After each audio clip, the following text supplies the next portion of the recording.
ሰላም ውድ ቤተሰቦቼ እንዴት ናችሁ? ዛሬ ይዤላችሁ የመጣሁትኝ የቆጮ አሰራር ነው። በአጭር ደቂቃ የሚደርስ ነው። ሰብስክራይብ ካላረጋችሁ ሰብስክራይብ አድርጋችሁ ቤተሰብ ሁኑ። ወደ ቪዲዮ።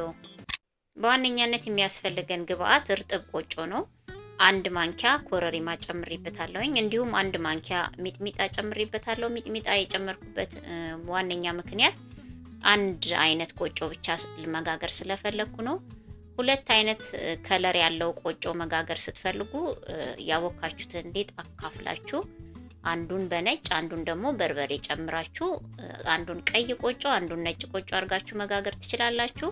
እንደዚህ ቀላቅዬ ሽት ውሃ ጠብ እያደረኩኝ ሽት ማድረግ አለባችሁ።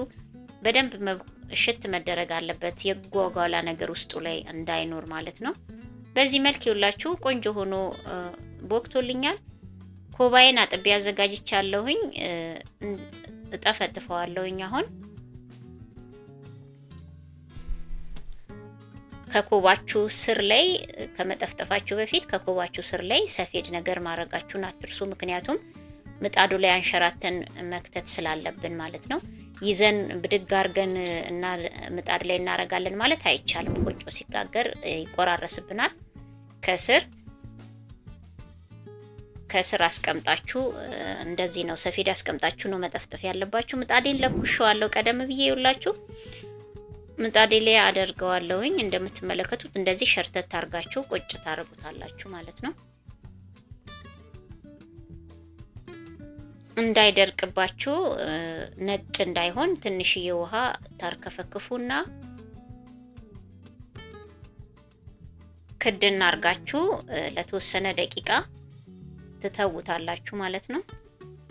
እንደዚህ ክድና አርጋችሁ የስሩ እስኪበስል ድረስ ማለት ነው። ያው እንደዚህ የስሩ በሰል ሲል ከላይ እንደገና ውሃ ታርከፈክፉበታላችሁ ነጭ እንዳይሆን። ውሃ በዚህ መልክ ታርከፈክፉና ኮባችሁን ክድን ታረጉታላችሁ።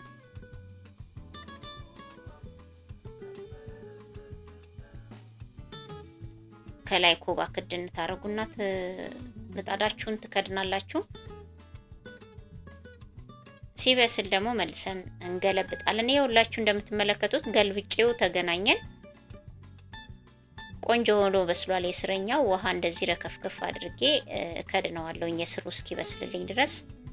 ሲበስል መልሰን እንገናኛለን።